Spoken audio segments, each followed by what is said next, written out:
mbokki Sénégal man Ahmadou Diop seen fidèle chroniqueur hebdomadaire ak seen serviteur mooy waxtaan ak yéen te moo leen di nuyu ci sunu waxtaan wi ñu tuddee xew-xewu réew mi nga xam ne maa ngi leen ko fas yéene defal talaata bu nekk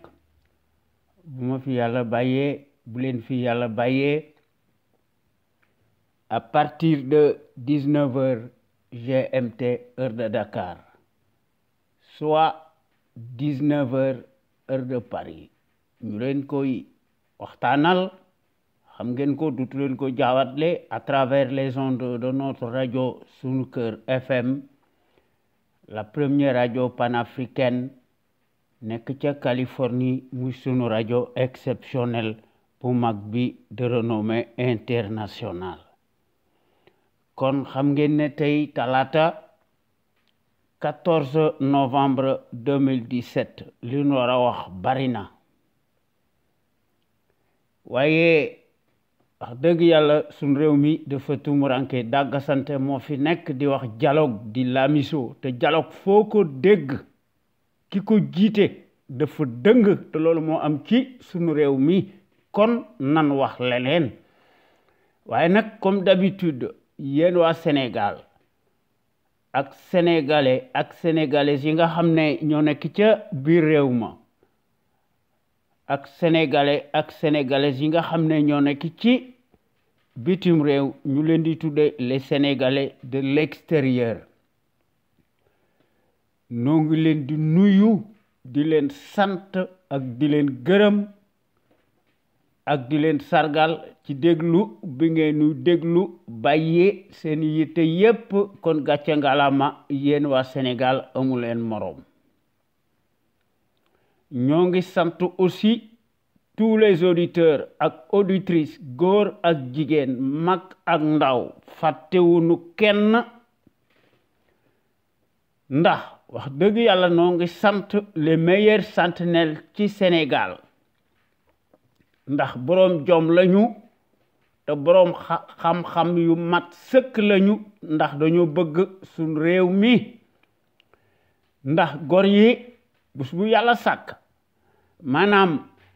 dañuy def seen waxtaan ñu koy def altine ak alxames à partir de 16h GMT heure du Sénégal loolu doyut gor yooyu samedi bu nekk ci loolu la ñu nekk dañuy indi beneen waxtaan ñu tuddee ko en toute objectivité loolu doyut dimanche bu nekk ci loolu la ñu nekk ñu indi beneen waxtaan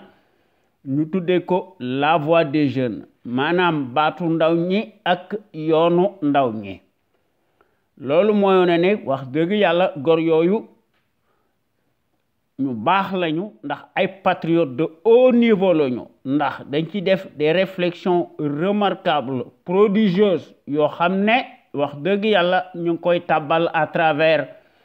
les ondes de notre radio Sunu Kër FM la première radio panafricaine nekk ca Californie mu sunu rajo exceptionnel bu mag bi de renommée internationale bu loolu wéyee ñun ñi nga xam ne ñoo nekk ci conscience patriotique pour le changement xam sa réew bëgg sa réew jariñ sa réew ñun li nu bëgg mooy sàmm sunu réew mi ñu teg ko ci loxoy jub sunu réew mi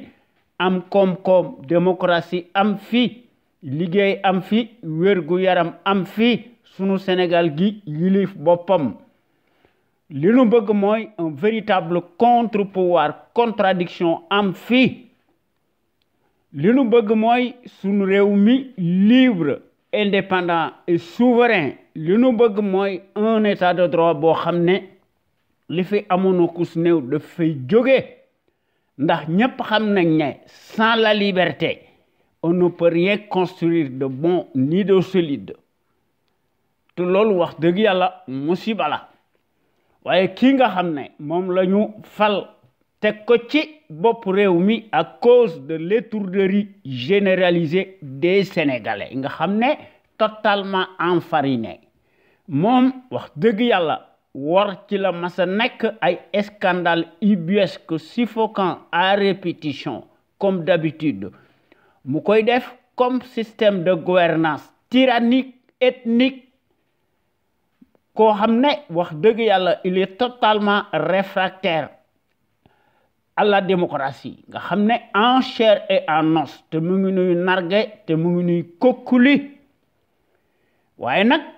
day cuirasser son frangin paresseux muy Aliou Sall mu jox ko poste yu bari poste bu mu woccu badoolo yi di ko giiroo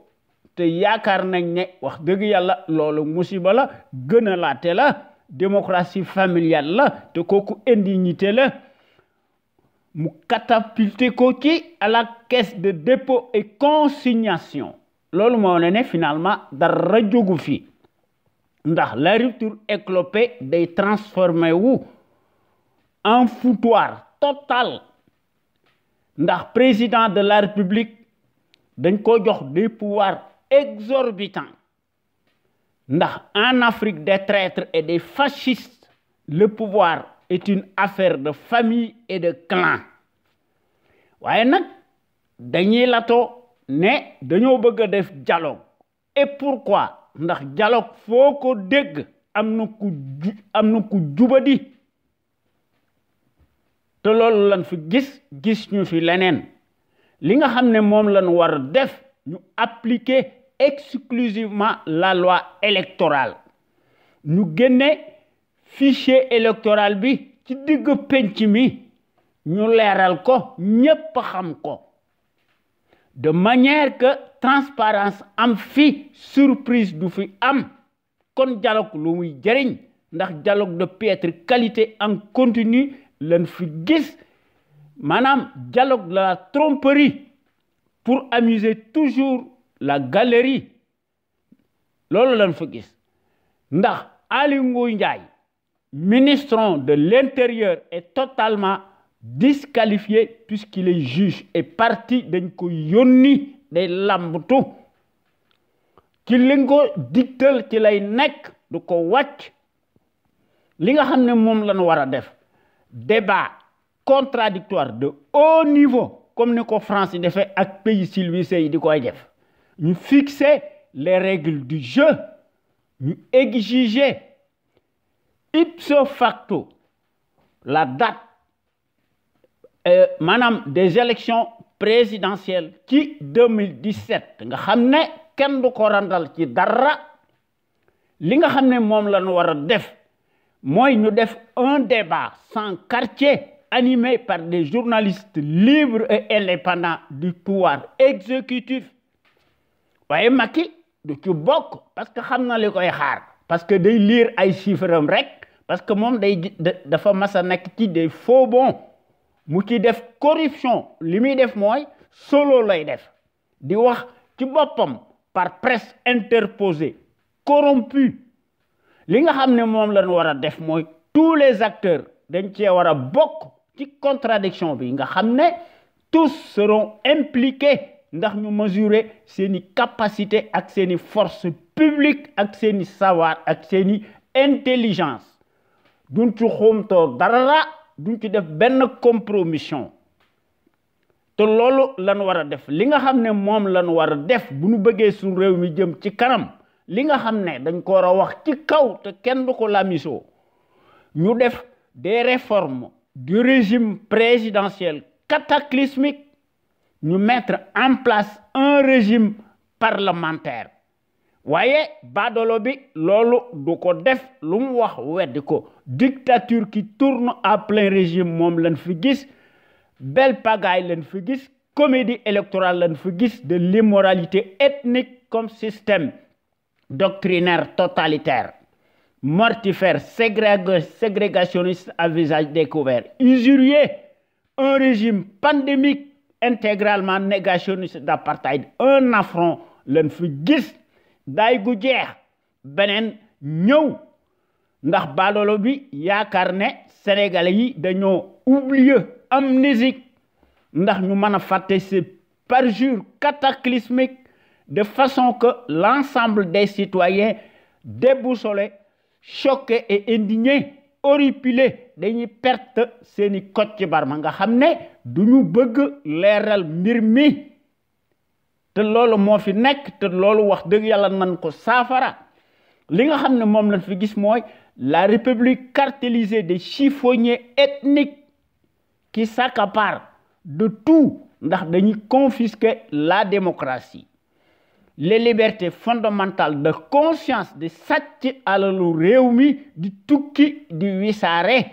di siphonner toute l'économie sénégalaise nga xam ne dañ koy partager avec l'émergence coloniale ñu koy def de façon concomitante nga xam ne badoolo yi ci loolu la ñu nekk ndax badoolo yi bu ñu bëggee ku leen fal dañuy yore làmmiñ wu rëy wu ratax un discours mielleux cataclysmique boo xam ne ci la ñu nekk guddi ak bëccëg nga xam ne finalement ay fen lénifiant lañ fi gis ndax badoolo yi nga xam ne te Macky Sall nekk seen chef dañuy garder le secret de la date des élections dans le secret des dieux waaye nag dañuy wax dialogue waaye dialogue de piètre qualité leen fi gis ndax badoolo yi ci loolu la ñu nekk ndax ñoom dañoo mas a nekk ci di def des vieux schémas décriés compatibles nga xam ne finalement ay combine la ñu ci def des marchandages yoo xam ne dañ ci am des arrière-pensées politiques de caniveau alors que suñ dëkk bi dafa am yeneen priorité ndax plateau technique amu fi dundu bi seer na wérgu yaram amu fi ndox mi ngi coupé guddi ak bëccëg waaye badoolo bi nga xam ne moom la ñu teg ci bopp réew mi ku ko gis rek xam na dafa fuuy te dafa bew dafa fàtte les raisons pour lesquelles il a été élu dans des conditions totalement exceptionnelles inédites daf ko bàyyi ci vestiaire yi alors que moom ci boppam ci 2012 da doon wax ne day def rupture ndax loolu moo nekkoon son tempo son ADN waaye nag badoola lu mu la wax weddi ko te loolu bokkut ak suñu vision de la démocratie ñu ni ñi nga xam ne ñoo nekk ci CPC ndax misère galopante moo fi nekk ak le chômage endémique ak l'augmentation des denrées de première nécessité et les coupures intempestives récurrentes du courant électrique boo xam ne wax dëgg yàlla day atteindre des proportions démesurées sans compter nag les factures de complaisance et le manque d'eau maanaam la cassure d'eau te loolu wax dëgg yàlla day nekk une menace réelle pour la santé des populations ndax ku mënta lijjanti sam ndox boo nee da ngay def un plan Sénégal émergent loolu ay wax la te loolu dafa nekk une question d'insécurité waaye li nga xam ne moom lañ fi gis l'émergence coloniale en puissance en continu ndax pays yi nga xam ne dañoo am fayda su amee des entreprises pétrolières et gazières dañ koy nationaliser ipso facto ñu koy def en toute légitimité duñu tàggu kenn aakimoo ko ndax dañoo yilif seen bopp ndax pays yi nga xam ne dañoo am fayda toutes les télécommunications dañ koy foqar ci nationaliser ko waaye Orange ak les sociétés étrangères surtout Orange mooy jàllale les télécommunications de l'État du Sénégal te loolu insécurité la waaye badalo bi moo ko tey ndax day def des gages ndax dafa bëgg ku ko déglu te moom da ciy def ay gaz yoo xam ne day wane ne ab surga la ndax moo nekk le tonitruand bii nga xam ne moo tudd Macky Sall nga xam ne finalement dafa bëgg a digal su réew mi progrès bëgg ko progrès boppam rek la bëgg ak ñi nga xam ne ñoo sës rëkk ci moom nga xam ne finalement day def des solidarités avec les monarchies saoudiennes muy ànd ak Alassane Ouattara di def seeni sommet ndax loolu ci la ñu nekk guddi ak bëccëg te loolu wax dëgg yàlla mooy tardeel suñ réew mi te gis nañ ko ci le franc CFA maanaam la monnaie coloniale maanaam le nazisme monétaire ndax Macky il tient mordicus ndax ñemewu cee wax te gis nañ ko ci Alassane Ouattara nga xam ne ñaar ñooñu dañuy agrippé wu sur la monnaie totalitaire te loolu wax dëgg yàlla baaxul waaye baadalo bi day tagg la monnaie coloniale te Macky ñoom it finalement dana dem ci sommet Alassane Ouattara ci francophonie ci loolu la ñu nekk te gisuñu benn sommet boo xam ne dana tax Afrique jëm ci kanam surtout les 14 pays tous assujettis waaye loolu jaaxaluñ ci Macky Sall ak badoole yi nga xam ne ñoo nekk ci Afrique ndax Macky ci 2014 da doon yagari di ñëw ci Paris di fulminer di lakk sunu kérosène bi muy tuubal di ramal Nicolas Sarkozy mu jébbul ci moom mu doon fulminer sèchement mu ne le retrait des troupes et bases militaires françaises relevait quelque peu d'un nationalisme mal placé, dixit le même homme, le tyran, le fasciste, l'escroc. Nga xamné finalement Macky fait l'apologie coloniale. Te lolu affaire tyrannie la. Lolu moy woné né ki nga xamné mo nek ci bop état bu Sénégal dafa massa nek l'envoyé spécial colonial en Afrique, attitré et accrédité à Dakar. te loolu wax dëgg yàlla musiba la ndax ci Afrique les traîtres dañoo nekk des références waaye jàmbar yi dañ leen di sànni moo tax suñ réew mi tardé te loolu wax dëgg yàlla war nañ ko corriger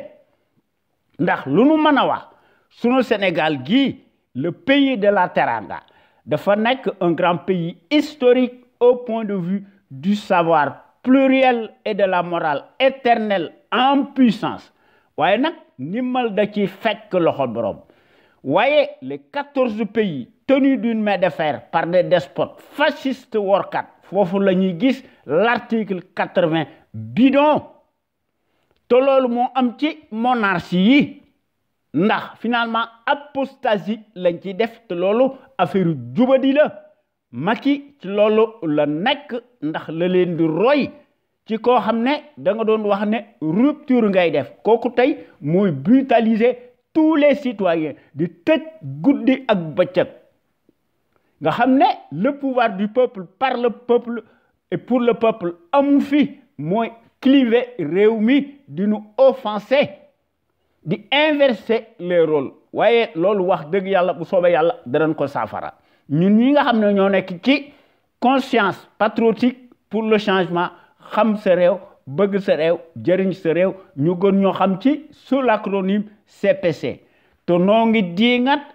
di lank la gestion népotique et gabégique du Sénégal par un parti politique, une coalition de partis ou une famille. Te noo ngi diingat l'accaparement des ressources du Sénégal par une seule famille paresseuse piccatique ak son clan. Macky jox leen des postes de haute stratégie dans toutes les structures de l'État te loolu wax dëgg yàlla affaire indignité la affaire délinquance familiale la ndax dafa nekk un corporatisme ethnique sans éthique ni équité te loolu noo ngi koy ñaawlu loolu moo tax yéen gor yi ñoo ngi leen di ñaan ngeen di ñëw di fraterniser ci conscience patriotique pour le changement xam sa réew bëgg sa réew jëriñ sa réew sunu Sénégal gi moo ci gagné keneen du ci gagné ndax quand nous voulons nous pouvons changer radicalement sunu Sénégal gi dans le sens des progrès immenses exponentiels ndax ensemble tout est possible Pastef moo fi manki ànd nekk benn mbooloo am fi ndax yaakaar nañ ne bu ñu fexee ba nga xam ne ñi bëgg réew mi ñoo ëpp fuuf ñu koy war suñu Sénégal gi dana jëm ci kanam ndax ñépp xam nañ ne toutes les ressources humaines mi ngi fi ndax xam-xam bi mi ngi fi kon nanu jafandu ci loolu jàngat ko ndax suñu réew mi jëm ci kanam ndax ñun ñi nga xam ne ñoo nekk ci CPC bokk nañ ci porte-drapeau étendard yi nga xam ne wax dëgg yàlla dañoo bëgg suñ réew mi jëm ci kanam suñ réew mi topp ci dans le sens des pays émergents yi nga xam ne wax dëgg yàlla dañuy liggéey ndax dañoo yilif seen bopp ndax ñépp xam nañ ne su fi notre rajo sunu kër amutoon la première rajo panafricaine nekk ca Californie muy sunu rajo exceptionnel bu mag bi de renommée internationale su fi amutoon àdduna tukki ndax dëkk ba ku fa wax dëgg baadoole bii nga xam ne mu tëj la ci kaso bi nga xam ne sàcckat bu mag la ndax un fonctionnaire si riche n'est pas synonyme de patriotisme nga xam ne les politicards véreux nga xam ne dañuy transformé wu en camérier dunguru di yore seeni këll di yalwaan kooku ñu defal loolu wax dëgg yàlla sàcckat bu mag la ndax sunu Sénégal gi nga xam ne gor yi ñooy wax sur les plateaux de l'info autrement wax dëgg yàlla ñu ngi bay seen waar ci sunu tool bi ndax sunu réew mi ñu teg ko ci loxoy jub xoj ci ndax gor yi loolu la ñu bëgg ndax dañoo considérer ne il faut que ñu changer suñ réew mi ñu teg ko dans la bonne direction ndax suñ réew mi jëm ci kanam ndax c'est à ce prisme là que sunu Sénégal gii day mën a retrouver sa dignité et sa plénitude ak son rayonnement boo xam ne moo koy bâtir librement sur des bases voulues à l'instar des nations émergentes ndax ñépp xam nañ ne hier comme aujourd'hui depuis 13 ans notre rajo sunuker.com wax dëgg yàlla dafa mas a nekk l'avant-garde et à la pointe du combat juste pour l'émergence du Sénégal debout et fier de l'être ndax suñu rajo bi dafa génn ci les chantiers battus ndax suñu rajo bi day proposer du neuf ndax suñu rajo bi day briser les tabous ndax suñu rajo bi day bousculer les idées reçues ndax suñu rajo bi day innover ndax suñu rajo bi day populariser la démocratie ndax suñu rajo bi dafa génn ci les conventions ubuesques de l'establishment ndax suñu rajo bi dafa inscrire ci dans sa trajectoire révolutionnaire boo xam ne day évoluer dans le bon sens des valeurs et des progrès immenses exponentiels salutaires et indispensables pour que nous soyons capables d'assurer le destin de notre pays sur des bases voulues en toute indépendance et en toute conscience. Ndax qu'on le veuille ou non, notre média est devenu un phénomène de société boo xam ne qui reste le seul à aborder librement, légitimement des sujets les plus variés qui sont considérés comme la loi de l'omerta, en particulier la gouvernance politique, bancale, ethnique que les médias serviles du service public ak privé n'osent point aborder ndax médias yooyu dañoo mas a nekk sous la dictature du pouvoir totalitaire nga xam ne médias yooyu dañoo mas a nekk des instruments alimentaires politiques monopolisés nga xam ne par le pouvoir calamiteux tortionnaire nga xam ne médias yi de la farandole dañuy briller par seeni silence coupable ndax amuñu benn patriotisme loolu moo tax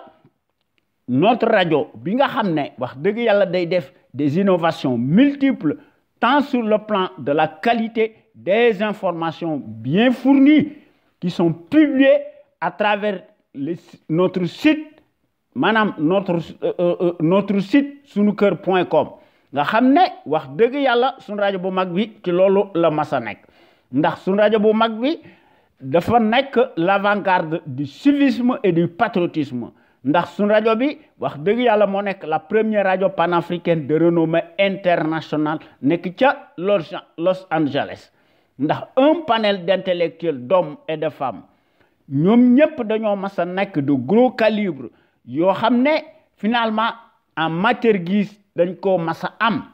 ndax bés bu yàlla sàkk seen waxtaan bu jibee ñépp dañ koy xam ndax dañuy exprimer wu en toute connaissance de cause ndax dañuy démontrer magistralement seeni capacité intellectuelle ndax ñoom ñépp dañoo nekk des têtes bien pleines ndax wax dëgg yàlla dañuy décortiquer ndax dañuy font part de leur expertise avérée sur les produits toxiques chimiques, notamment les faits divers scientifiques, sanitaires, sociaux, religieux, politiques, sans oublier les incivilités patentes dont sont coupables les politicards véreux yi nga xam ne wax dëgg yàlla lu ñu mën a wax dañoo faillir à leur mission régalienne ndax dañoo ubbi la boîte de Pandore nga xam ne à un certain nombre de citoyens yoo xam ne par leur manque de conscience dañuy soulager wu publiquement aux abords des bâtiments te loolu wax dëgg yàlla baaxut. Kon soyez donc plus nombreux ngeen di déglu di roy ci gor yi nga xam ne ñooy wax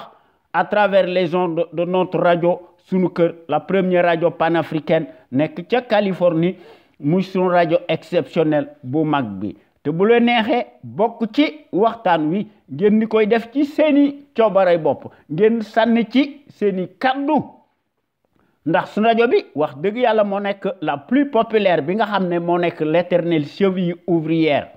des sentinelles sénégalaises aux vérités implacables aux bras d'acier inachetables et qui font constamment preuve d'analyse pertinente sans complaisance, ne souffrant d'aucune ambiguïté sur la chose publique au Sénégal. muy sunu Sénégal gi nga xam ne wax dëgg yàlla ñun ñëpp noo ko bokk waaye bés bu yàlla sàkk l'actualité politique bi day abordante ba nga xam ne day siit ndax duñu xam fan lay commencer ak fan la ñuy teeral ndax mënuñoo wax lépp dañuy seet li nga xam ne mënuñu ko ñàkk bañ a wax ñu wax ko ndax bu ñu bëggee wax lépp duñ fi jóge ndax ñun ñi nga xam ne ñoo nekk ci CPC li ñu bëgg mooy ñu unir rassembler autant de patriotes sénégalais autour d'un idéal commun. Pour cela il faut que nous indi une détermination, ñu indi ci patriotisme, le civisme, l'intelligence bu mat sëkk ñépp indi ci seeni xalaat ak seeni ténacité. Ñu indi ci une démocratie participative. Li nga xam ne mënta ñàkk muy la clé de voûte, maanaam la volonté politique de chaque Sénégalais et Sénégalaise. Nga xam ne sunu Sénégal gi mën a nekk le phare de la démocratie, plein développement économique, politique, militaire, financier am fi sunu Sénégal gi mën a aar la sécurité de ses frontières ndax ku lay dimbali day ëmb sa sàngal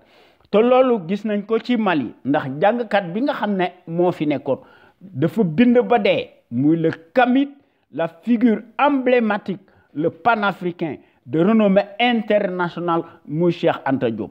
ndax ci loolu la ñu mas a nekk ndax ci la ñuy wax guddi ak bëccëg ndax Cheikh Anta moo nekk sunu royukaay ak gor yi nga xam ne ñu ne ci dëkk bi et tous les résistants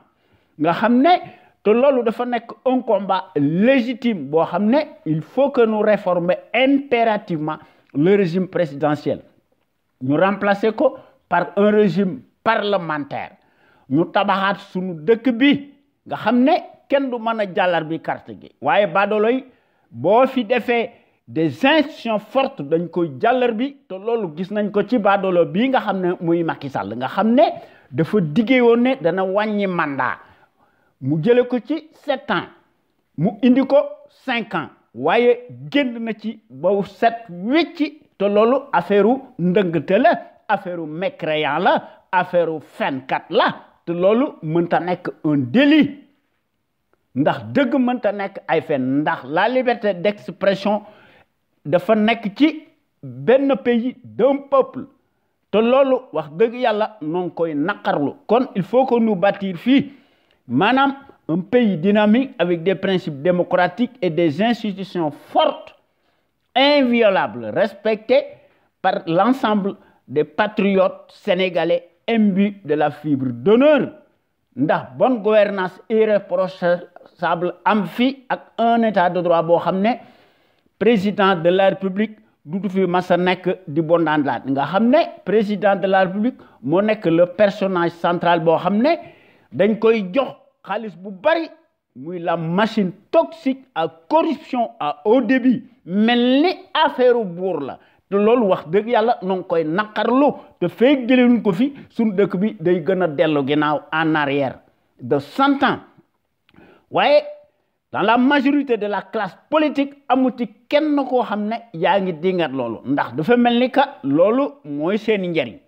ndax président de la république moo nekk fu nekk mooy tëj mooy tijji kon xam ngeen ne démocratie amu fi kon bu ñu waxee ne le pouvoir du peuple par le peuple ou pour le peuple loolu ay wax la affaire contradiction la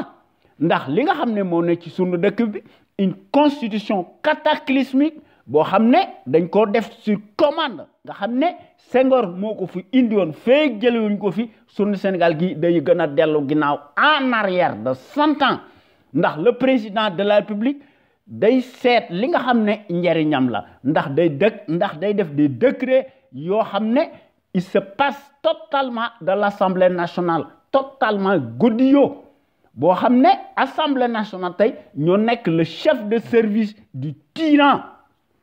te loolu il faut que ñu jëlee ko fi te loolu dafa nekk une tâche primordiale kon il faut que wax dëgg yàlla ñu créer les conditions obligatoires d'une véritable gouvernance économique saine transparente attentive yoo xam ne day seet lu dul les seuls intérêts nationaux incessibles de la nation sénégalaise pour toutes ces raisons nag il faut que ñu teg ci sunu bopp réew mi de véritables sentinelles sénégalaises impartiales charismatiques dynamiques ñu teg leen ci sunu bopp réew mi ñu cultiver fi le patriotisme la démocratie la justice et la justice sociale l'éthique l'équité am fi l'unité nationale am fi la sécurité am fi sans lesquelles rien n'est possible bu loolu wee ñun ñi nga xam ne ñoo nekk ci CPC nga xam ne gor yi ci loolu la ñu nekk di ko wax guddi ak bëccëg il faut que nous rehausser l'étendard de nos valeurs pour cela nag nous devons nous inspirer et puiser dans le trésor inestimable de nos valeureux hommes d'honneur soufi yi nga xam ne dañu bind bàyyi fi te jàngkat yu mag lañu ñu jàngale seen xam-xam ci sunu daara yi ci sunu collège yi ak ci sunu université yi ak ci sunu école primaire yi il faut que ñu jàngale aussi les grandes figures historiques nga xam ne dañoo jël les armes à la main ñu jàngale aussi des grands hommes d'honneur de la stature de Cheikh Anta et Mamadou Dia nga xam ne c'est des grands hommes d'honneur exceptionnels ñu cultiver fi le civisme chez les populations ndax le civisme moo nekk le réflexe décent de tout citoyen responsable qui a sa place dans la société ndax le civisme implique le savoir-faire et la civilité lorsqu'il s'agit de la chose publique ndax en tant que citoyen à part entière soo amee ay droit da nga am ay devoir waaye classe ku Macky Sall gi yaakaar nañ ne ay droit rek lañu am ndax un fonctionnaire si riche n'est pas synonyme de patriotisme ndax Macky ci loolu la amee xaalis maanaam les postes de nomination tànn sa bu la neex ndax Macky dafa mas a wax ne il a bénéficié de privilèges relatifs à sa position d'ancien premier ministre kooku xam ngeen ne mësta nekk un patriote te loolu noo koy naqarlu waaye ñun ñi nga xam ne ñoo nekk ci conscience patriotique pour le changement xam sa réew bëgg sa réew jëriñ sa réew ñu gën ñoo xam ci sous l'acronyme CPC ñun bokk nañ ci l'avant-garde yi nga xam ne dañoo bëgg a yee nit ñi exclusivement sur la chose publique ndax ku yore sa kër kenn du la wax dara waaye mënoo yore alal réew mi di ger di fen loo wax weddi ko loolu mënta nekk ndax dëgg mënta nekk ay fen il faut que ñu tekki suñu bopp réew mi ay gor ndax gor boo ko falee gor lay fal waaye badoola boo ko falee da ci ëppal waasom lay fal te kooku ethnicité moo fi nekk depuis 5 ans te loolu noo ngi ciy def une vaste campagne de sensibilisation massive boo xam ne wax dëgg yàlla chaque citoyen sénégalais ou citoyenne sénégalaise fu mu mën a nekk ci adduna bi dafa war a am le devoir moral de s'armer de son bulletin de vote boo xam ne wax dëgg yàlla mu seet ki nga xam ne mës sàcc dara ñu woteel ko librement en toute indépendance et en toute conscience seet ki nga xam ne mooy seet l'intérêt général ñu woteel ko su fekkee ne scrutin am na fi waaye du ma tàyyi di ko wax ndax yaakaar nañ ne baadoolo bii nga xam ne moo nekk ci bopp réew mi nga xam ne lu mu la wax balaa tëdd ci lalam weddi ko ay carte du ko fi jëlee kon il faut que ñu génn ci le guêpier infernal muy le cirque électoral nga xam ne Macky da ci def braquage électoral ndax en Afrique des traîtres endurcis nga xam ne dañoo nekk maanaam des références l'issue des scrutins de pacotille ñu ngi koy jouer toujours dans la cour des voleurs en bande organisée moo tax suñu réew mi tumuranke loolu tax na ba nga xam ne notre rajo Sunu Kër FM bi nga xam ne moo nekk la première rajo panafricaine nekk ca Californie suñu rajo bi maanaam suñu rajo exceptionnel bu mag bi suñu rajo bi dafa am des qualités immenses ndax suñu rajo bi dafa am une crédibilité nga xam ne suñu rajo bi dafa am des qualités exceptionnelles ndax la qualité est avant tout un état d'esprit qui vise à l'excellence yokkute am fi ci jëf ak ci jikko won ko askan wi bu leer naññe te loolu kenn duutu jaawatle ne rajo bi loolu la am suñu rajo bi loolu la am ak góor yi nga xam ne ñoo nekk de véritables sentinelles sénégalaises charismatiques yoo xam ne qui s'expriment librement en toute indépendance et en toute conscience sur des bases voulues et qui compensent par leur esprit alerte la bassesse et la médiocrité d'une certaine classe politicarde plutocrate multimilliardaire des raccourcis politiques ndax les sentinelles sénégalaises yi nga xam ne ñooy exprimer wu à travers les ondes de notre radio sunuker.com ñoom ñëpp dañoo am une logique crédible patriotique nationaliste bien placée yoo xam ne ñu ngi koy distiller librement dans les consciences sénégalaises pour que sunu Sénégal gi aille de l'avant ndax sunu Sénégal gi mën a topp ci sur la trajectoire des grandes nations émergentes yi nga xam ne ku leen tooñ ñu diggaale ko yow bam saf-sap ndax lu nu mën a wax sunu rajo bi moo nekk le rempart de la démocratie réelle qui porte par excellence la marque du support médiatique sénégalais le plus libre pour son indépendance plausible par rapport à un exécutif corrompu, juge et parti, impulsif et qui dicte sa propre loi arbitraire au nom de la tyrannie, nga xam ne pour faire taire toute voix discordante des opinions libres. ndax góor yi nga xam ne ñooy wax à travers les ondes de notre radio Sunu Kër ñoo nekk fi ñu nekk ndax ñooy wax ci kaw tout haut et publiquement ce que les minables politicards pensent tout bas par leur insuffisance criarde ndax ñemewuñu li ñuy wax ndax sàcc yu mag lañu ndax ñoom wax dëgg yàlla dañuy tarbiwu di yore seeni këll nga xam ne di sukkal badoolo bi nga xam ne finalement mëtut njiit ndax mooy ndeyi sàcc yi ndax un fonctionnaire si riche n'est pas synonyme de patriotisme te loolu wax dëgg yàlla loolu mënta nekk un délit ndax góor yi nga xam ne ñooy wax à travers les ondes de notre radio Sunu Kër exceptionnel de renommée internationale nekkuñu fi rek di diingat di critiquer wala di sànni ay xeer ndax bu yàlla sàkk dañu proposer des solutions concrètes et pérennes durables ndax ñu mën fay créer un véritable Sénégal émergent totalement opposé à celui des menteries inflationnistes fascistes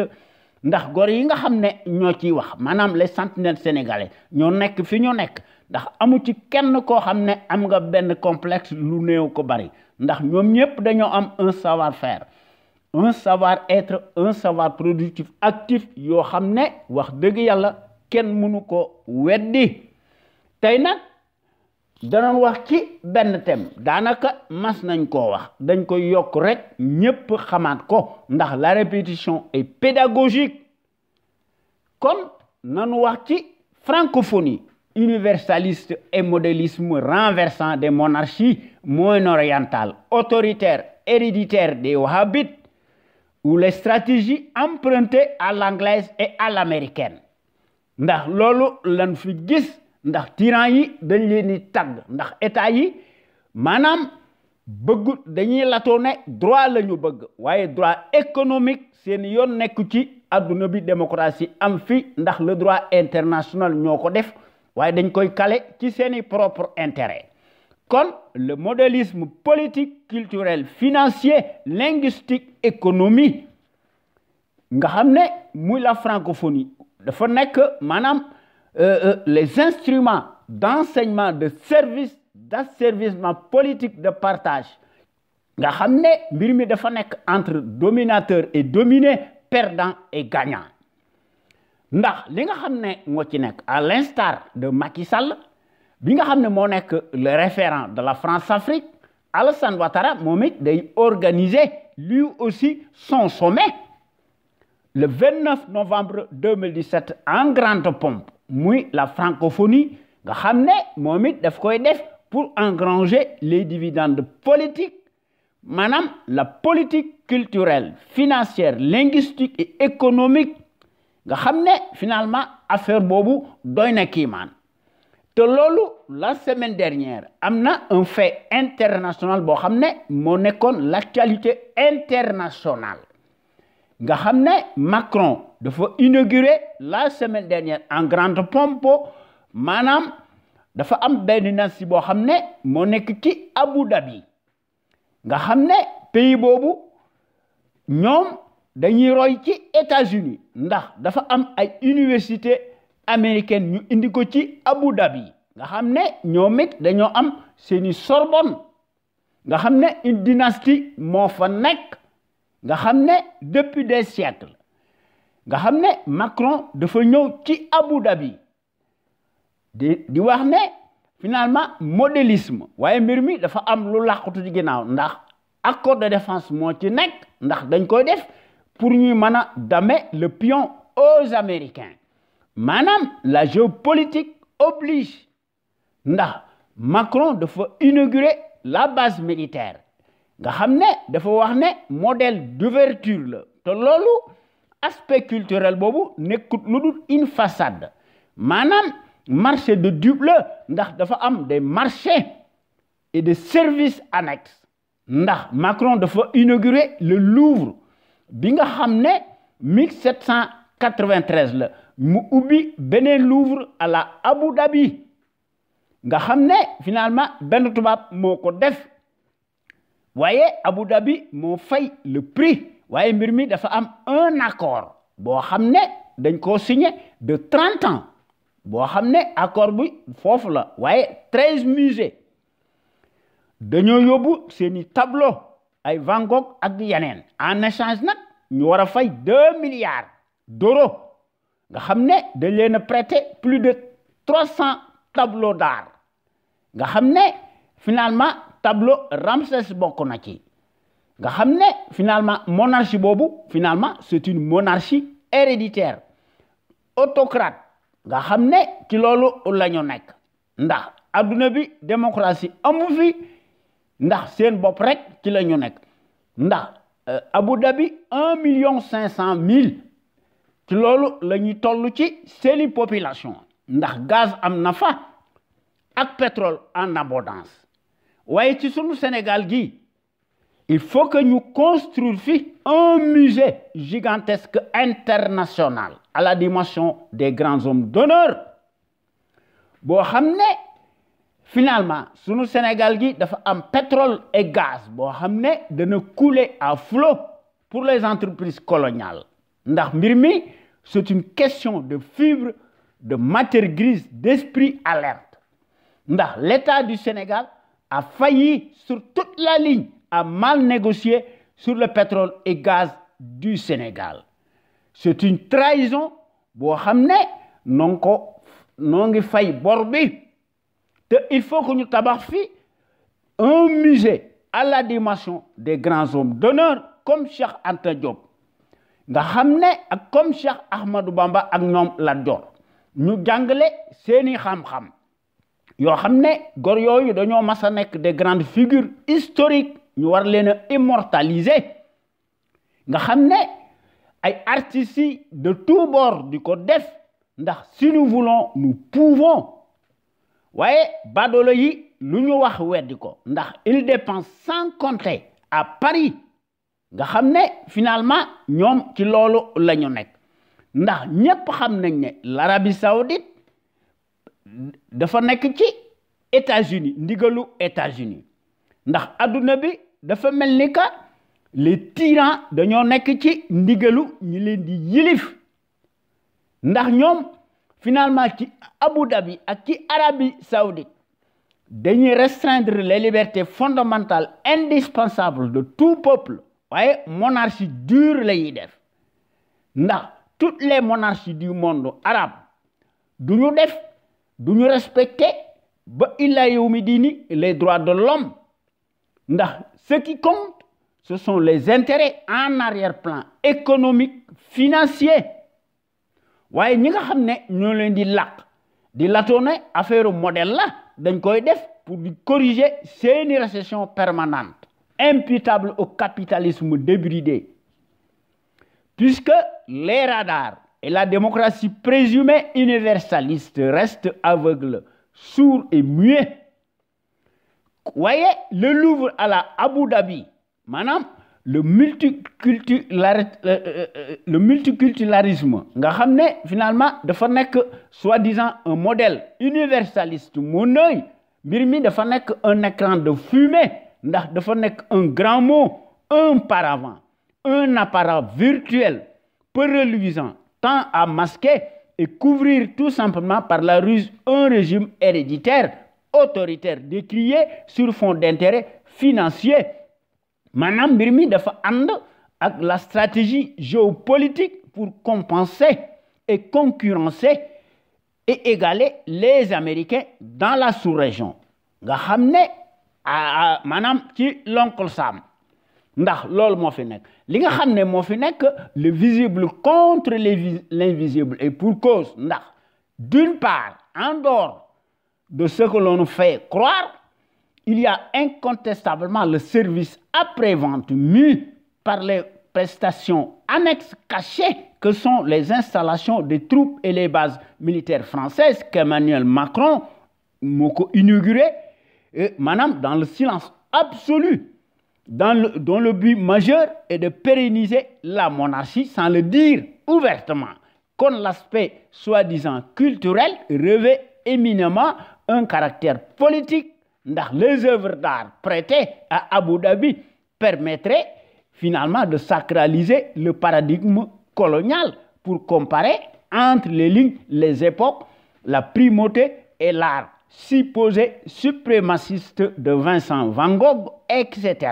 par rapport aux autres. Ndax cela fait partie des falsifications historiques dont parlait justement le Kamit Cheikh Anta Diop panafricain nga xam ne jàngkat bu mag la ndax parmi les tableaux d'art il y a celui de Ramsès II de l'Égypte antique Kamit que l'on tient à remettre en question sans le dire ouvertement, pour nous faire croire que la Mésopotamie a bien influencé le berceau de l'humanité, ce qui est contraire à la vérité historique. Nga xam ne jàngkat bu mag bi bindoon na ko alors que c'est le contraire puisque l'égyptologue de renommée internationale muy Cheikh Anta Diop l'Égypte pharaonique a inventé l'écriture 3000 ans avant Jésus-Christ avant la Mésopotamie maanaam aujourd'hui l'Irak si je ne me trompe pas ndax en effet il s'agit bien d'un révisionnisme anti-kamite nga xam ne sous-jacent qui ne dit pas son nom de Macron dafa wax ne ceux qui croient que l'islam peut se construire en détruisant les autres religions nee na ay fen la loolu la Macron wax waaye dafa mel ni que Macron da cee am une mauvaise lecture sur l'islam vrai ndax apparemment il se focalise et se fond maanaam day fondé wu sur la vision étriquée des terroristes qui ne sont pas de vrais musulmans ndax la majorité des musulmans sont épris de paix. Malheureusement, les médias propagandistes font sciemment l'amalgame entre terroristes et musulmans sur des bases exclusivement idéologiques et géopolitiques. Ndax dafa mel am benn mbir moo xam ne il faut que ñu wax ci maanaam la guerre au Yémen mbir mi dafa am lu làqutu ci ginnaaw ndax Arabie Saoudite ci loolu la nekk ndax dafa bëgg a fàtte li nga xam ne moo am ci Yémen ndax Arabie Saoudite moo ko attaqué ndax la guerre au Vietnam dafa def plus de 10 000 morts sur une population de 27 millions d'âmes waaye 21 millions ñi ngi dépendre de l'aide alimentaire. C'est tout simplement une violation des droits élémentaires des droits de l'homme que l'on piétine en toute impunité. te loolu dafa nekk un véritable crime contre l'humanité. Ndax le Yémen est menacé de choléra et de famine d'une ampleur considérable. Ndax Arabie Saoudite dafa def blocus mu def ko par la coalition boo xam ne day accélérer la famine que le monde aura connue jusqu'ici. Ndax il se susurre que le monarque saoudien Abdel Aziz Ibn Al Saoud en 1953 da doon wax ne à propos du Yémen, le malheur du Yémen ferait le bien de l'Arabie Saoudite, vrai ou non,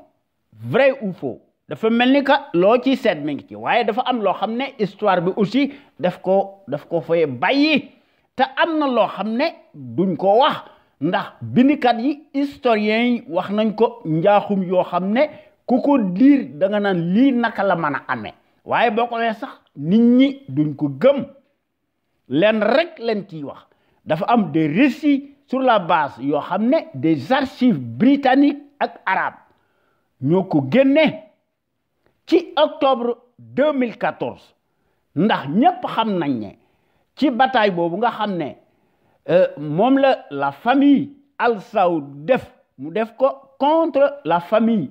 hachimite Rachid Hussein nga xam ne surtout yonent bi la bataille boobu dafa coûter la vie de plus de 500 000 victimes te am na ñoo xam ne finalement dañoo naqarlu des historiens historiques dañ ko bind ci seeni xalima ñu ñaawlu li nga xam ne moo fa am nga xam ne kooku nga xam ne moo fal buuram nga xam ne mu ànd ko ak Britannique yi ñu defal ko protectorat ñu jox ay armes wax ji bari na ba nga xam ne am na loo xam ne boo ko waxee nit ñi duñ ko gëm waaye loolu moo am ndax historiens yi ñenn ñi dañu ne la famille Al Saoud dañoo am une mauvaise réputation ndax dañ leen a considéré comme des fanatiques am na ñoo xam ne sax dañoo dem ba ne ay fauteurs de trouble la moom la ñu bind am na ñoo xam ne sax ne dañoo jox Abdel Aziz chevalier de l'ordre de l'Empire britannique ñu tuddee ko Sir Abdel Aziz Ibn Saoud waaye am na loo xam ne Percy Cook maanaam am na loo xam ne mi ngi ci ndax da doon tàgg ambassadeur boobu ndax Abdel Aziz dafa waxoon ne ci ambassadeur boobu mu ne ko tu es mon père et ma mère jamais je n'oublierai ce dont je te suis redevable. C'est toi qui m'as fait, tu m'as pris la main, tu m'as élevé où je suis au premier signe. Je suis prêt à renoncer sur le champ à la moitié de mon royaume. À Dieu ne plaise à renoncer à la totalité de mon royaume si son excellence me l'ordonne. te loolu wax dëgg yàlla moo fi am te dañ ko bind ci histoire bi waaye li nga xam ne moo xew ci Yémen ndax l'appel de l'ONU maanaam crime moo fa am ndax finalement affaire bi maanaam les crimes continuent en toute impunité nga xam ne Arabie Saoudite moo ko jiite et la coalition sunnite toute puissante soumise à la loi du wahhabisme bi nga xam ne lu ñu mën a wax bokk na ci le valet des Américains nga xam ne te loolu gis nañ ko ci Rohingyas yi nga xam ne on les tue massivement et personne ne s'en offusque et les dirigeants américains se gardent bien de faire une immixtion dans les affaires saoudo-saoudiennes ndax li leen intéressé c'est le pétrole dont ils ont l'exclusivité en contrepartie dañuy assurer la sécurité et le pouvoir éternel du royaume qu'ils ont créé de toutes pièces ndax dañuy préserver lu ñu mën a def seeni propre intérêt ndax loolu bokk na ci la partie du contrat du 14 février 19 1945 signé entre le président Roosevelt et Abdel Ibn Aziz Saoud, que l'on appelle historiquement le pacte de Quincy. Ñu def ko à l'indifférence quasi générale nga xam ne les tueries massives bokk na mi ngi fi, alors que la situation au Yémen est alarmante sur le plan humanitaire ndax dafay nekk de plus en plus inacceptable selon l'ONU et les organismes internationaux des droits de l'homme. Ndax après Abu Dhabi, Emmanuel Macron dafa def voyage éclair en Arabie Saoudite ndax dafa déclarer urbi et orbi mu ne Saad Hariri est libre de ses mouvements. Waaye analyste politique yi weddi nañ ko ndax Saad Hariri nga xam ne moo nekk le premier ministre libanais s'est fait démissionner de force par le dictat par Mohammed Ben alias Salman nga xam ne dañu ne mi ngi circuler librement, admet le président Emmanuel Macron bi nga xam ne dafa def une visite éclair en Arabie Saoudite. Ndax dafa mel ni que le Moyen-Orient est-il donc la propriété exclusive des Saouds au point que ñoom qu'il faille ndax dañuy autoriser tout ndax dañuy imprimer seeni marque de fabrique. Loolu mooy wane ne tout simplement le silence des puissances occidentales sur les intrusions et les ingérences directes sur le Liban et les attaques de l'Arabie Saoudite contre le Yémen. Finalement dafa mel ni que seeni intérêt dong la ñuy défendre waaye dafa mel ni que le droit de l'homme dañ ko relégué au second plan. te loolu wax dëgg yàlla nu ngi koy naqarlu ndax mbir mi dafa am des raisons cachées politiques yoo xam ne moo fi nekk ndax ñëpp xam nañ ne le Liban moo nekk l'allié premier de la France ndax le Liban dafa nekkoon ci mandat tubaab yi nga xam ne la société SDN ba mu fi nekkee ci loolu nekkoon ndax tous les rois français dañuy considérer le Liban comme une partie intégrante de la France te loolu c'est écrit noir et blanc. Voyez, Macron est peu bavard sur le scandale de la démission du premier ministre Saad Hariri ndax dafa déclaré ne Saad Hariri mi ngi circuler librement et pour quelle raison? Comme la justice est toujours dafa mel ni que du côté des puissances de feu et de leurs valets ndax dafa mel ni que ñooy diriger le monde ndax ñoom ñëpp dañoo am le même patron nga xam ne ñi nga xam ne ñoo jiital finalement nga xam ne dañoo yaakaar ne ñoo jiite adduna bi finalement adduna bi dafa nekk une pyramide boo xam ne au sein de laquelle le plus puissant mooy aligné ndax moo imposer sa loi impérable aux uns et aux autres ndax il n'y a rien d'autre ndax mbir mi dafa nekk une pirouette ndax nous nous interrogeons sur la question et pour cause ndax mbir mi dafa mel ni que dafa nekk une entente cordiale du pacte signé suscité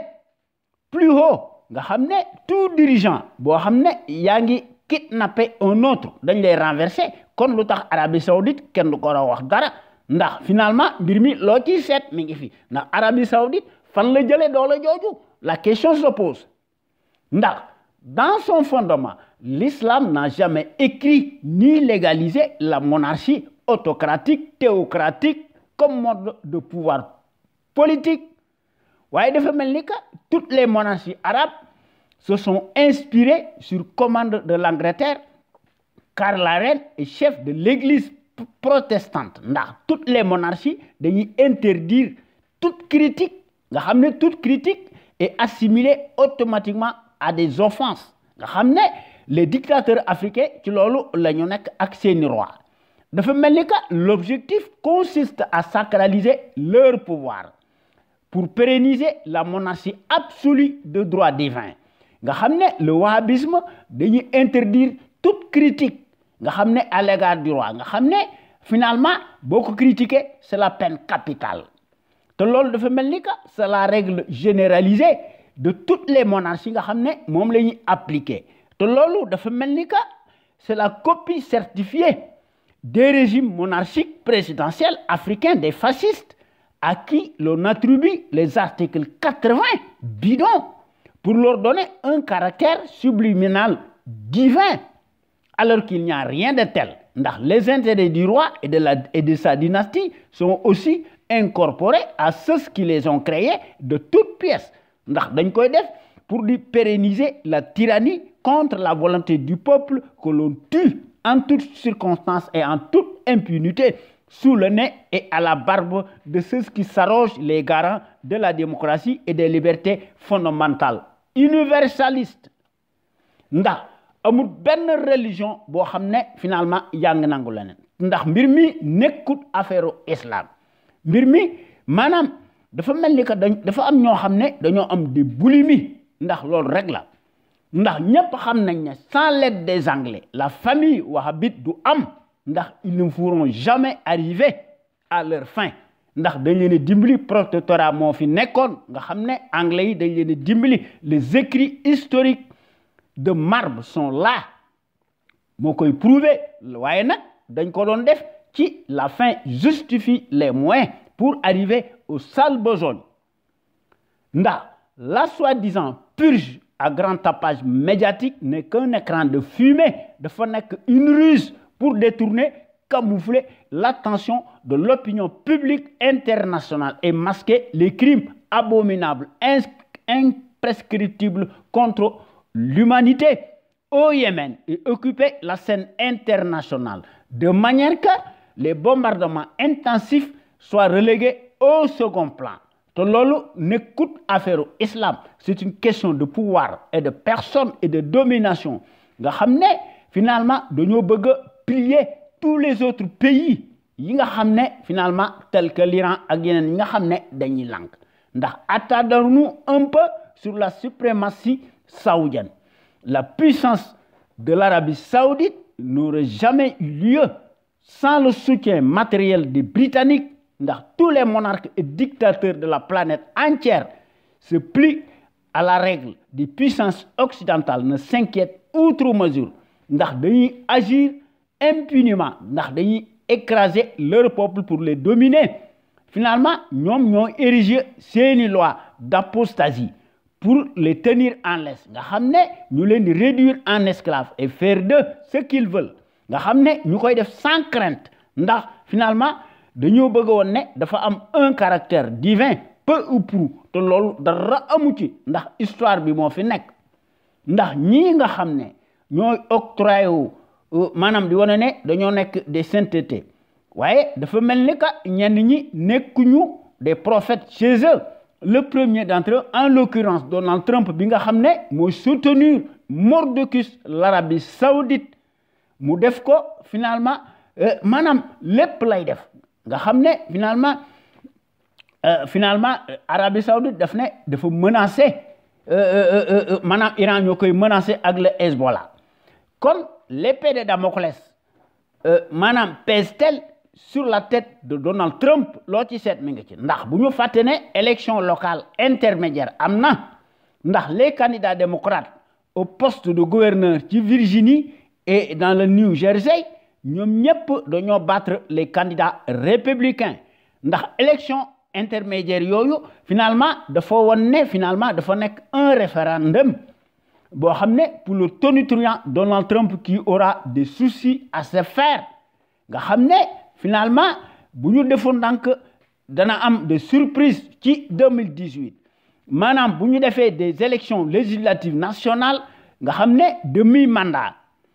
ndax finalement ci élection yooyu maanaam dañuy def ce que l'on appelle dañuy renouveler la chambre des représentants et le congrès bi nga xam ne finalement parti républicain moo koy tenir d'un mouchoir de poche nga xam ne par les républicains waaye dafa mel ni que Donald Trump sera maanaam dafa mel ni que dana am une descente aux enfers nga xam ne parce que Sénat bi ak congrès bi su fa démocrate yi nekkee maanaam mën nañ ko destituer avant le terme de son mandat nga xam ne maanaam les démocrates peuvent prendre leur revanche sur les républicains ndax dafa am 3 conseillers de Donald Trump yoo xam ne dañ leen a épinglé te loolu dafa nekk un danger pour la réseau arrosé ndax le maire de New York dafa falwaat facilement ndax dafa am plus de 65 millions ndax day ji la wàllu gannaay kon halte stop, nous ne pourrions plus nous caler ni à la politique de la francophonie en Afrique ni au modélisme culturel des monarques. Oui, le modèle nga xamné finalement mbir mi day obéir tout simplement à des critères géopolitiques financiers non avoués ndax mbir mi affaire asservissement la ndax dañ koy passer sous silence te lolu wax deug yalla il faut que ñu jëlé ko fi ndax mbir mi masque de théâtre la de la tyrannie des monarchies autoritaires, stratégie politico-culturelle empruntée à l'anglaise et à l'américaine. Ça suffit.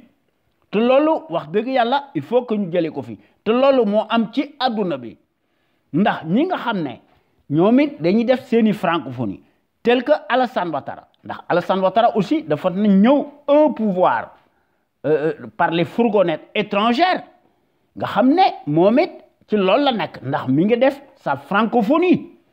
ndax buñu faté né la francophonie dafa nek un outil de domination, d'asservissement linguistique, politique, économique ou financier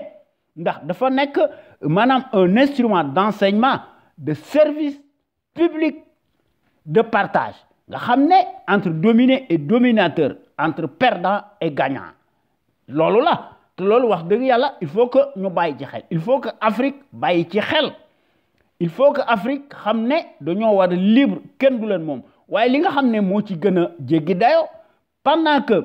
ñi nga xamné nénañu dañuy réguler la démocratie ñom dañuy tag buur yi waye dañuy traiter les Maduro de dictateurs comme mbir mi amna xajji ak sen ndax dafa melni ka Maduro et compagnie en ont pour leur grade selon leur posture au mauvais endroit nga xamné finalement yenn dictateurs yi dañ leen laq li nga xamné mo am ci aduna bi manam ci li nga xamné mo ne ci planète bi c'est la nouvelle com ou la stratégie géopolitique de la ruse versus la subtilité clientéliste entre les lignes comme arrière-plan loolu lañ fi gisuñu fi leneen kon bo gañi ma ngi leen di jox rendez-vous talaata bi di ñëw inshallah ci sunu waxtaan wi tuddee xew-xew réew mi ñu leen koy defal à travers les ondes de notre radio sunu kër la première radio panafricaine nek ci Californie muy sunu radio exceptionnelle bu mag bi de renommée internationale merci jërëjëf